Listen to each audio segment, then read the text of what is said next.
Senator Cruz, Yes, good morning. how are you doing? I'm doing well. How about yourself? I'm doing great. Thanks for joining us this morning. Sure. Senator Cruz, let me start out by saying thank you for joining us. I know you've been awful busy. I just want to let you know that we have invited the Clear Lake Chamber of Commerce and their membership, as well as the League City Chamber of Commerce. And currently we have over 150 participants on the call. Wonderful. And kind of the layout on this is I'm going to turn it over to you and let you you make some comments, and then we've got some questions that we would like to ask. So, Senator Cruz. Well, thank you, Bob. It's great to be with you. Thank you for everyone from BAHEP, and it's great to see you. I wish I could see you guys in person, but the joys of technology are such that we're now able to do this virtually and connect and have conversations, and that's certainly valuable and appreciated. So thank you for taking the time to be a part of it. All of us know we are living in extraordinary times.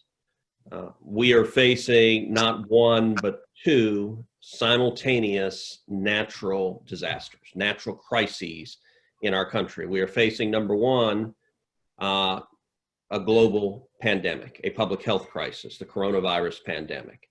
That has cost over 300,000 lives. It's cost over 100,000 American lives.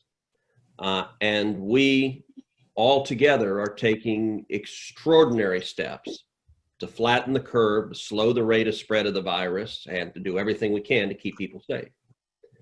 At the same time, we're facing a second national crisis, and that is an economic crisis. We have seen now over 40 million Americans lose their jobs in just the last 2 months. That is more than 20% of the entire U.S. workforce. This is the most significant blow to our economy that we have seen in terms of magnitude, in terms of scope, since the Great Depression. We are also seeing millions of small businesses in the United States either on the verge of bankruptcy or going out of business. And most of the economic disaster that we have seen is the direct consequence of government policies put in place to try to stop the pandemic. From my perspective, virtually every waking moment is spent working on solutions to one or both of these crises. And we've got to solve them both. We've got to solve the public health crisis. We've got to keep people safe. And at the same time, we've got to get Americans back to work. We've got to get Texans back to work and get our economy moving forward and then booming once again. That's what my priority is. And with that, the great thing about this is an informal opportunity to talk with each other. So let's just open it up to a conversation and talk about whatever is weighing on your mind. Well, Senator, thank you for that opportunity. We all missed the launch yesterday. I think we were all sitting in front of the TV. I was sitting in front of the TV. Was extremely disappointed whenever the 17 minutes before launch, they had to cancel that. But on Saturday, we're going to see the first launch of Americans from American soil since the end of the shuttle program. Can you talk about the significance of the U.S. regaining human launch capability and the potential of commercial space activity as a driver for the U.S. economy? It is enormously important. Ever since the shuttle was retired, we have lacked the capacity to launch U.S. astronauts from U.S. soil to the International Space Station. And unacceptably, the only way we've had to get there is essentially to hitch a ride with the Russians on their Soyuz rocket. That is not remotely acceptable for United States space exploration. That is not remotely acceptable for U.S. leadership in space. And so I have for a number of years chaired the Aviation and Space Subcommittee in the Senate, and have focused on driving space policy forward, driving it forward in a way that we see a real productive cooperation between NASA and commercial space, where the two work hand in hand, each to leverage the strength of the others, and that we together restore America's unquestioned preeminent leadership in space. And in spite of all of the divisions, all of the partisan battles we have in Washington on seeming everything else, On space, we have been able to enjoy real bipartisan cooperation. I've passed multiple pieces of legislation through the Senate, through the Congress, signed into law, one after the other, after the other, after the other. Yesterday was going to be the culmination of some of our early efforts focused on commercial crew. And I was sitting in our living room watching C-SPAN 2, along with both my girls, watching the countdown, hoping to see the launch. And obviously the weather conditions didn't allow it, but we're all looking forward to Saturday. My plan had been actually to be down. Right now, I was planning to be down at JSC in Mission Control for when the capsule docked with the space station. And so that had been my intention to be there today, but obviously there's nothing docking right now today, but that hopefully will be on Sunday. That is an important threshold. It's been more than a decade since we could take an American rocket to the space station. It is important to get back to being able to do that. It is also important. This is an important piece in the broader project to return to the moon, and even more critically than that, to go to Mars. One of the things that I have pressed for many years now in the Senate is we have passed into law the unanimous assessment of the United States Congress, every Republican and every Democrat, that the overarching objective for NASA is to go to Mars, to take a human astronaut to Mars, to land on the surface of the red planet, and that the first astronaut who sets his or her foot on the surface of Mars will be an American astronaut. I believe that big, bold visions and goals and targets are critical for helping organize and direct the budget, the science, the energy, the hard work, all towards that objective. And yesterday's launch, now hopefully Saturday's launch, is an important piece in that journey. Thank you, Senator. We do appreciate all the work that you've done, and it was a real thrill for me to testify before your committee last year. That was a first. I'd done it in the House, but I'd never participated in the Senate. So thank you for that opportunity. Well, and we appreciated your joining us. You bet. I'm gonna jump around a little bit. Cindy DeWeese is on the call as well over at the Clear Lake Chamber, and she and I both are, I guess, in survival mode when it comes to surviving this issue. We're both membership organizations, and we depend on our membership, and the fact that our members are trying to support their employees and making their company go. So, everybody's kind of falling back on their membership dues. The payroll protection program, the 501c6s were left out when it came out of the House in the last round, and extremely disappointing to me as well as others. I want to thank you for the powerful letter that you wrote recently. But can you comment on that a little bit? Maybe tell us what you think the odds are that we may be able to participate in that program in the future? Sure. No, I think it makes sense. I think C6s should be included. During the last 3 months, I have been on a virtual tour of the state, and I've done dozens of town halls with chambers of commerce, with Hispanic chambers of commerce, with C6s all across Texas.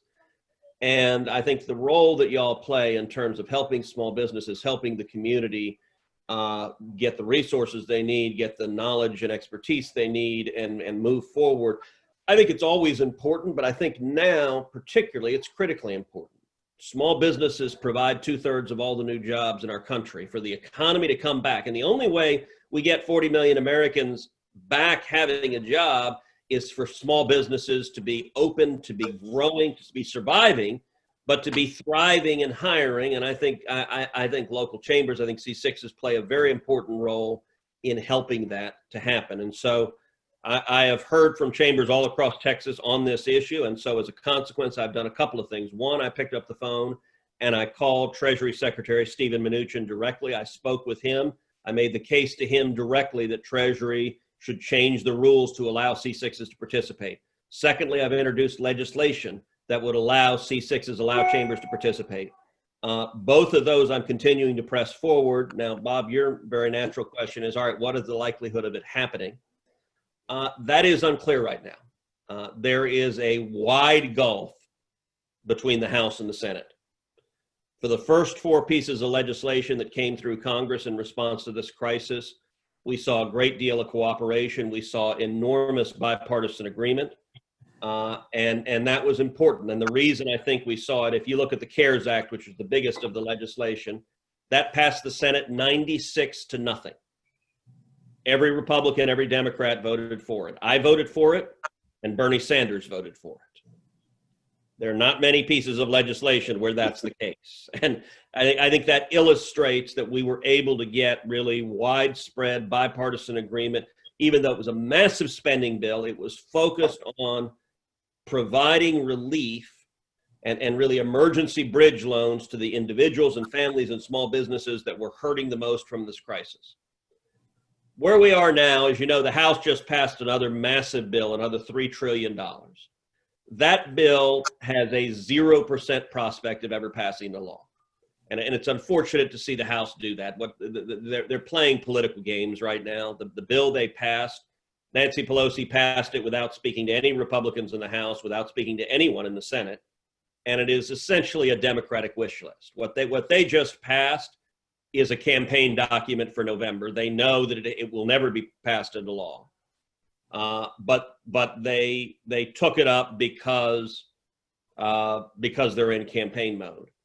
I think in the Senate, a lot of us, there's several things that we're focused on. So the big priority that seems to be the case for congressional Democrats is bailing out states and local governments. Over $1 trillion of that House bill was just cash to states and local governments. And a lot of us in the Senate, myself included, are quite concerned because there are a number of big states, they tend to be big blue states, that have massive unfunded pension liabilities. And these long preceded coronavirus. They have nothing to do with this crisis. You take, for example, the state of Illinois. Illinois' unfunded pension liability is, I believe, $248 billion. And that simply consists of promises the Democratic politicians made in Illinois to buy votes, to buy elections, to get reelected, where they promised money that they didn't have and they had no plan to get.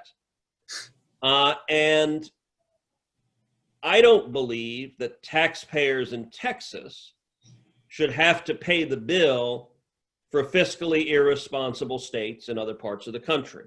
In Texas, we live within our means. In Texas, we have a balanced budget. In fact, we have a surplus every year in the state of Texas because we believe in being fiscally responsible and fiscally prudent. And so I'm not willing to see taxpayers in the great state of Texas getting stuck with a bill, particularly when you have these other states. Illinois, for example, or California, they have zero intention of changing.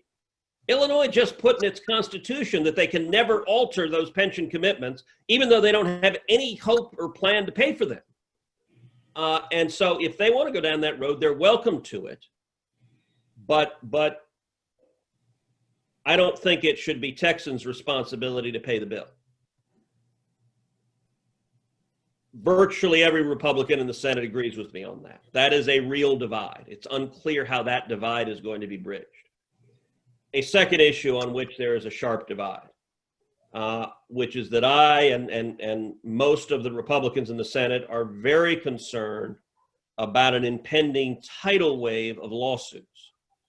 As we start to reopen our economy, every small business, every restaurant, every store, every church, every university or college or school, every summer camp faces the prospect of this tidal wave of lawsuits that if even one customer comes to the establishment and gets sick, if even one employee comes to the establishment and gets sick, the small business owners are facing this massive wave of lawsuits. And I'm very concerned that's going to discourage a lot of people from opening up.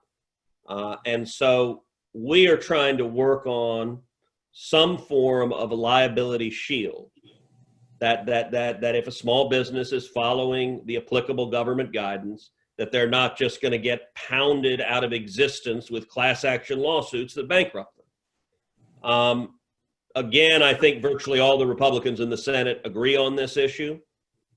Historically, trial lawyers have been among the most important political fundraising arms of the Democratic Party.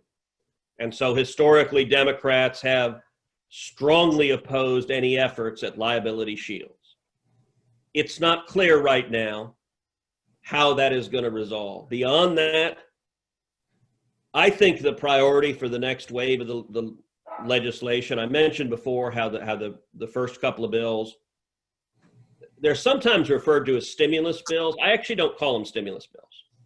I call them relief bills because they weren't designed to stimulate the economy. They were designed to provide emergency short-term loans to help people get through the hardest part of the crisis.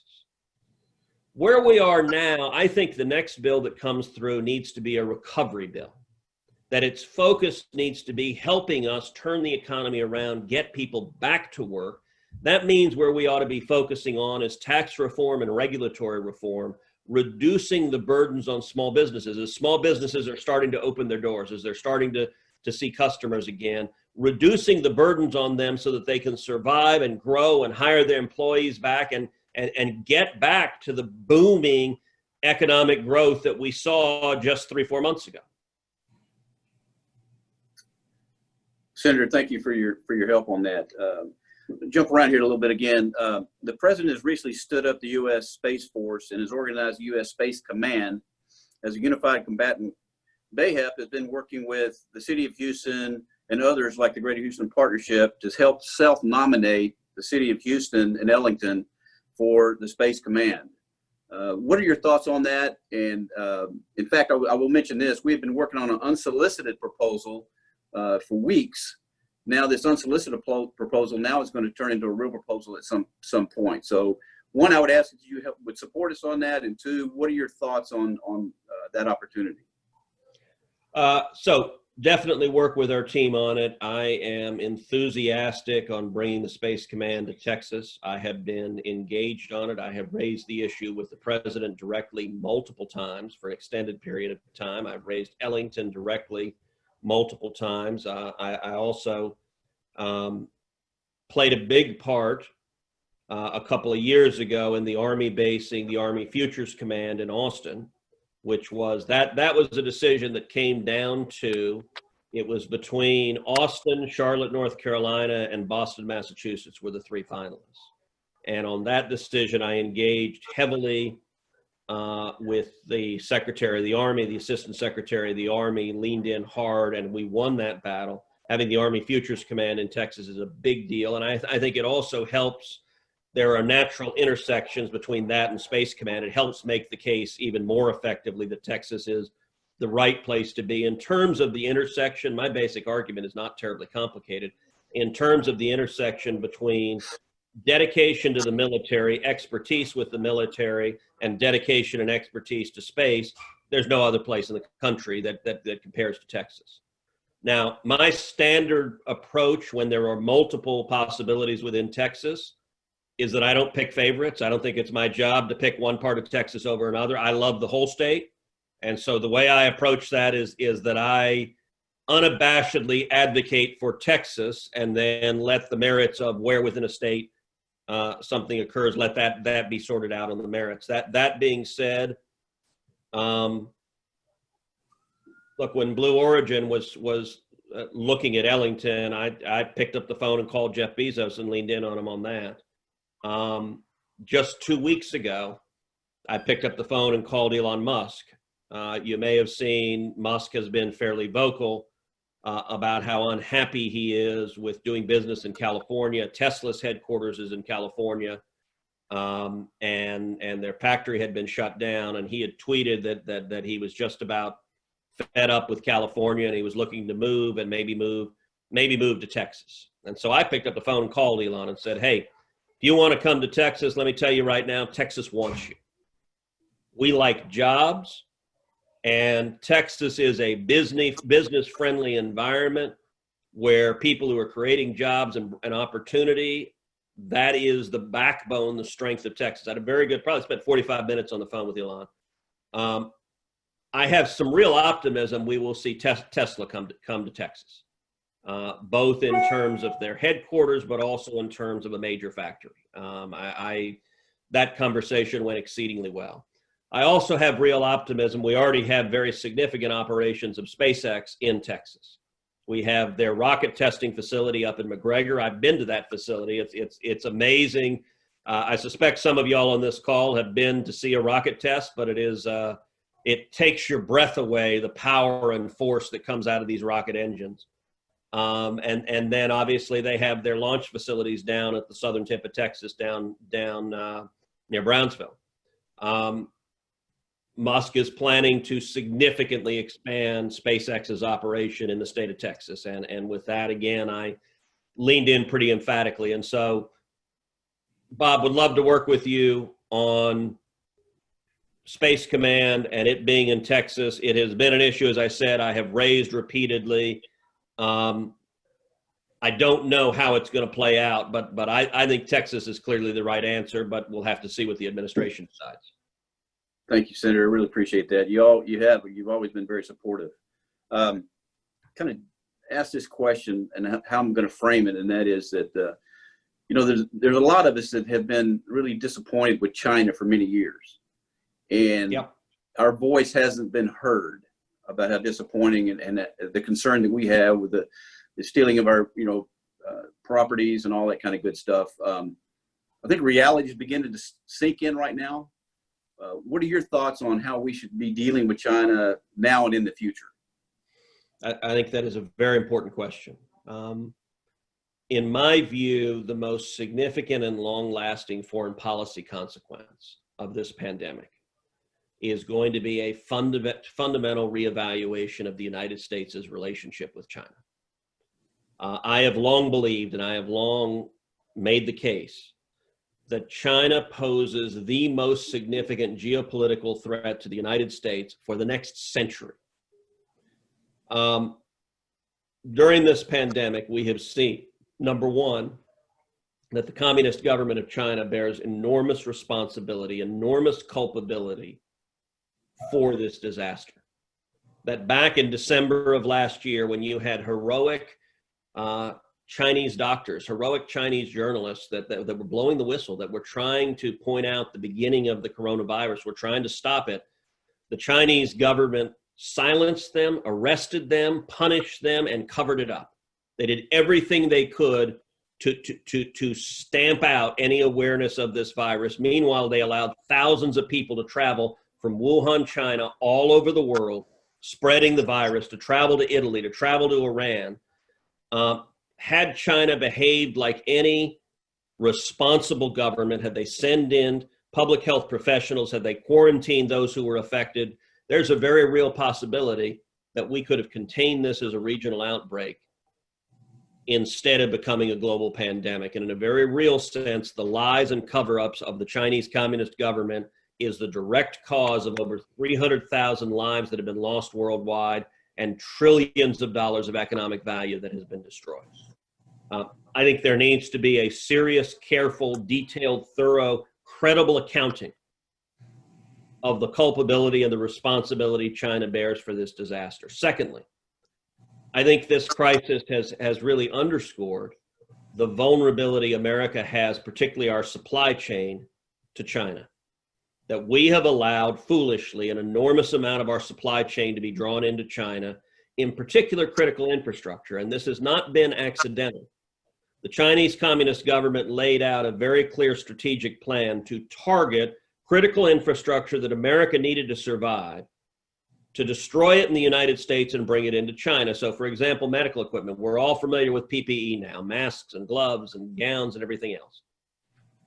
An enormous percentage of the PPE worldwide is manufactured in China. They have control over it. Pharmaceuticals.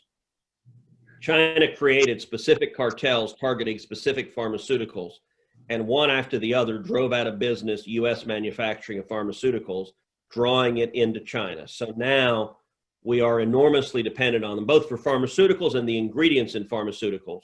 So whether it is antibiotics, or blood pressure medicines, or heart medicines, or cancer medicines, or Alzheimer medicines, or vitamins, or antidepressants, or anti-anxiety medications. China has far too much control over it, and the danger of that was really underscored when one of the government-owned and controlled state newspapers in China during this crisis explicitly threatened to cut off pharmaceuticals to the United States as a tool of economic warfare. Now, if they were to do that, that wouldn't be just economic warfare. That would be real warfare. That would be literally threatening the lives of millions of Americans by denying them life-saving medications. And I think it is completely unacceptable that the lives of millions of Americans are dependent on the whim and good graces of the Chinese Communist government. So the question then is, how do you fix it? And how do you fix it is not an easy question. This is going to be a debate that continues for days, for weeks, for months, and I think for years, on how we decouple our economy so that we are not vulnerable to and dependent on China. I've introduced about a dozen separate pieces of legislation, all focused on solving different aspects of this problem, whether it is pharmaceuticals, bringing pharmaceutical manufacturing back to the United States and creating tax incentives to do so, or whether it is rare earth materials, which is something that I just introduced about a week ago. Rare earth materials are critical. They're critical for space exploration. They're critical for national defense. They're critical for a lot of technology. And virtually all the rare earth mining and development in the United States has gone out of business, and China more and more is getting a monopoly on it. I introduced legislation focused on rare earth materials to reinvigorate domestic production so that we're not dependent on China to go forward. But I think all of this is going to be an ongoing debate for some time. Well, thank you, Senator. I think we have time for one more question. You know, I attended a workforce meeting that you held about 16 months ago, talking about the work that you were doing on championing workforce education legislation. I haven't heard much about that lately. Where do we stand on that? Yeah, no, this is major legislation that I've introduced that focuses on education. Education is a deep, deep passion of mine. And it is legislation that provides $10 billion a year in federal tax credits. So that's $100 billion over 10 years. These are dollar for dollar federal matching tax credits for contributions to state scholarship granting organizations. Half of that is devoted to K through 12, so $5 billion a year to K through 12 scholarship granting organizations to help kids get a better education. And half of it is devoted to workforce development, to adult vocational training, skills training to help adults get the skills to succeed in our economy. If passed, this would be the most significant and far-reaching federal legislation in this regard since the GI Bill, in terms of the scope of the impact. And when it comes to the vocational training, and we've seen this in and around Houston over and over again, that when men and women get the skills training they need, they're able to go and get a job that pays well and provides for their family and generates much more tax revenue, but drives the economy forward. The challenge has been, and this is not unlike the challenges we referred to earlier, is that there's significant Democratic opposition to anything's increasing choice and competition in the education field. And so what I've been working to do is build the support from the ground up, build a coalition that starts to broaden our support. What you attended, Bob, was part of. We did roundtables across the state of Texas, bringing local community leaders in to talk about it, to talk about the impact of additional scholarships and resources for education and training, both for kids and adults. I think when you talk with people about it, there's enormous enthusiasm. We just have to get through and break through the broken political environment in Washington. And I'm continuing to work to do that. But that, again, is going to be a longer term project than immediately. Well, Senator, again, thank you for participating. I think we're at the end of your timeline. Would you like to make a couple of more closing comments to the group? Well, sure. Let me say just two things in closing. Number one, to everyone in Bayhap, Bob, thank you for all of your hard work. Thank you, each of you, for everything you're doing during this time of crisis. Thank you for the difference you're making with your employees. Thank you for the difference you're making with your family. Thank you for the difference you're making with your community. It always matters. It always makes a difference, but now especially it is critically important. So thank you for that. And then secondly, I just wanted to give you a word of encouragement. We are going to make it through this. Texans are strong, and resilience. Americans are strong and resilient. We have made it through massive challenges before. We've made it through 2 world wars. We made it through the Great Depression. We made it through 9/11. We've made it through global pandemics before.